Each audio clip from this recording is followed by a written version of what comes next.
আম একটা ঘটনা হচ্ছে গতকাল থেকে কয়েকবার মনে হইতেছে। গত কয়েকদিন ধরে বারবার মনে হইতেছে। গতকালকে মনে হইলো এবং খুব খারাপ লাগলো বিষয়টা। বিষয়টা এমন যে আমরা আসলে মানুষ হিসেবে কতটা অকৃতজ্ঞ, কত দ্রুত মানুষের কৃতজ্ঞতা, মানুষের উপকার কত দ্রুত ভুলে যাই। আম যেই মানুষটা আসলে আমাদের জীবনে এত গুরুত্বপূর্ণ ছিল, আমাদের বিপদে এসেছে, হেল্প করলো। সো হঠাৎ করে আমরা মনে করলাম যে এই মানুষটা আসলে গুরুত্বপূর্ণ না। যে মানুষটাকে আপনি পাওয়ার জন্য আপনি আসলে একসময় অনেক করে চেয়েছেন, অনেক গুরুত্ব দিয়েছেন। সো পাওয়ার পর আপনি তার গুরুত্বটা ভুলে গেলেন। আবার আগের মতো ইগনোর করা শুরু করলেন, অবহেলা করা শুরু করলেন। সো এটা একটা ডাইমেনশন হতে পারে। আরেকটা ডাইমেনশন হতে পারে যে উম আপনি যখন বিপদে ছিলেন তখন অনেক প্রত্যাশা করেছেন যেন ওই মানুষটা আসে, এসে আপনাকে প্রবলেম থেকে হেল্প করার চেষ্টা করে এবং সেই মানুষ হয়তো আসতে চাইলো না, বিভিন্নভাবে হেল্প করতে চাইলো না। অবশেষে সে আপনাকে হেল্প করলো।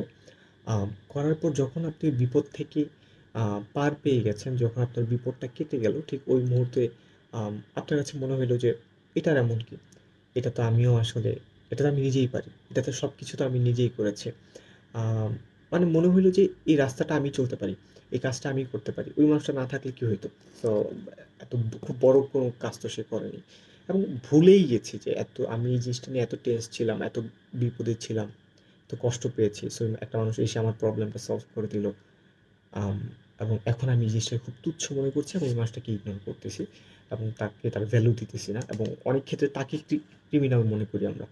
এবং এই জিনিসটা রিপিটেডলি লাস্ট গত ৫-৬ বছরে আমার সাথে অনেকবার হইছে। অনেকগুলো মানুষ আমার সাথে এমন করছে বিভিন্ন আমার প্রফেশনাল লাইফে, ক্যারিয়ার লাইফে, আমার টিচিং লাইফে। সো অনেক মানুষকে আমি যদি হেল্প করতে একটু পছন্দ করি, সো মানুষকে হেল্প করি। তো যখনই মানুষকে হেল্প করা, মানুষকে হেল্প করি সে তার বিপদের আমার আচ্ছা আমার পড়ালেখার লাইফে, একাডেমিক লাইফে এটা হয়েছে। যখন মানুষের ওই বিপদ থেকে মানুষ পার পেয়ে যায় বা বিপদটা থেকে উঠে যায়, তখন মানুষ আসলে খুব অ্যারোগেন্ট হয়ে যায়। মানুষের মুখে আগের মতোই হাসিটা থাকে না। আপনার প্রতি তার আগের প্রতি চোখের মধ্যে ওই ইম্পর্টেন্সটা থাকে না। এবং তার কাছে মনে হয় এটা তো আমিই করতে পারি। এটার এমন কি?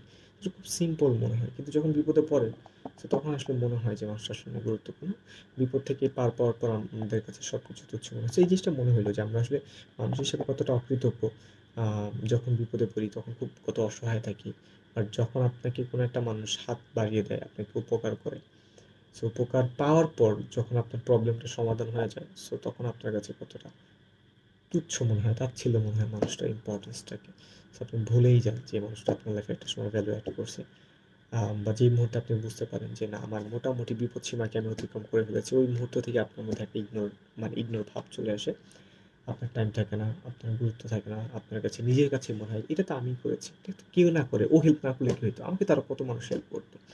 বিপদে পড়ার সময় আসলে ওকে ছাড়া আর কোনো মানুষকে খুঁজে পাওয়া যায় না। সো রিপিটেডলি অনেকবার আমার স্টুডেন্ট লাইফে, টিচিং লাইফে, আমার অন্যান্য যে আমি প্রফেশনালি বিভিন্ন কাজ করেছি, ওই সকল ক্ষেত্রে আমি দেখেছি আমরা আসলে একটু অকৃতজ্ঞ। জিনিসটা মনে করে একটু খারাপ লাগলো, গতকাল থেকে খুব খারাপ লাগলো। এনিওয়ে, সো এই বইটা আমি কিনেছিলাম। সো একটা ভিডিও করেছিলাম, আপলোড করা হয়নি।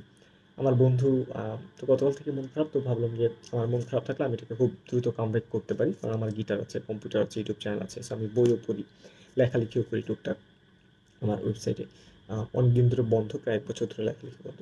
সো এই কারণে বইটা আমি টেবিলের উপরে খাটের এই জায়গাটা রেখে দিয়েছিলাম। সো আমার বন্ধু মামুন এসে বইটা খুলে ফেললো। তোকে আমি বললাম এটা কেন খুললি? আমি এতদিন ধরে কিনলাম, বইটা খুলিনি। সো খুলে ফেলছি। সো বইটা পড়বো আরকি। সো বই হচ্ছে আমাদের একাকিত্বে, বই হচ্ছে আমাদের একজন best companion, best friend. So when you are lonely, when you are there is no one to talk with you, so you can talk with books. So খুব ভালো লাগতেছে, বিষয়টা খুবই কিউট। আর এটা হচ্ছে বইয়ের একটা গন্ধ থাকে, নতুন বইয়ের। এটা খুব ভালো লাগতেছে। আর এমন একটা প্রিমিয়াম বই পেলে তার ভালোই লাগে। সো এই যে এত খারাপ একটা এক্সপেরিয়েন্সের মধ্যে বারবার যাওয়া, যে মানুষ আসলে মানুষকে কতটা গুরুত্বহীন মনে করে বিপদ থেকে পার পাওয়ার পর, যখন বুঝে যে তার বিপদ এখন আর নেই, সো তখন মানুষকে কতটা ইগনোর করে। তো তাই বলে আমি মানুষের উপকার করা বন্ধ করে দিব না, কিন্তু বিষয়টা আমার কাছে আসলে খুবই খারাপ লাগলো। সো এই কারণে গতকালকে এই বইটা আমি বের করলাম যে এখন আমি এই বইটা পড়ি, সো আমার হয়তো ওই জিনিসটা থেকে আমি একটু বের হইতে পারবো। জিনিসটা থেকে আমার কাছে খারাপ লাগবে, কারণ দিন শেষে বই তো আপনাকে ছেড়ে চলে যাবে না। আপনার বন্ধুরা আপনার সাথে বিট্রে করবে, তারা আপনাকে মিথ্যা কমিটমেন্ট করবে, আপনার একাকিত্বে পাশে থাকবে না। সো আপনার কৃতজ্ঞতাগুলো ভুলে যাবে। আসলে সবচাইতে কষ্ট লাগে মানুষের অকৃতজ্ঞতাগুলা। শীতের ওই তীক্ষ্ণতা আসলে মানুষকে যতটা কষ্ট দেয় তার থেকে অনেক বেশি কষ্ট দেয় আসলে মানুষের এই অকৃতজ্ঞতাগুলো।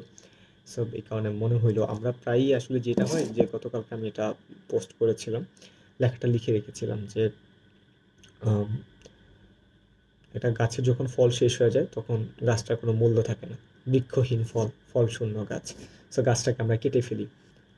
তো কলা গাছ আপনি দেখবেন যে কেটে ফেলি, গাছে আমরা অনেক গাছই ফল শেষ, গাছের প্রয়োজন শেষ। আম একটা খাবার যখন শেষ হয়ে যায় তখন ওই প্লেটটাকে আমরা ডার্টি প্লেট বলি, নোংরা প্লেট বলি। আরেকটা জিনিস খেয়াল করবেন যে একজন অন্ধ লোক যখন জীবনে ১ম চোখের আলো দেখতে পায়, সবার ১ম সে যেই জিনিসটা ছুঁড়ে ফেলে দেয় সেটা হচ্ছে তার সারা জীবন অন্ধ থাকার সময় যেই জিনিসটা তাকে সাপোর্ট দিয়ে এসেছিল, যে জিনিসটার উপর ভর করে সে পথ দেখেছিল। সো পথ দেখার সাথে, সাথে সবার আগে সে তার হাতের লাঠিটাকে ছুঁড়ে ফেলে দেয়।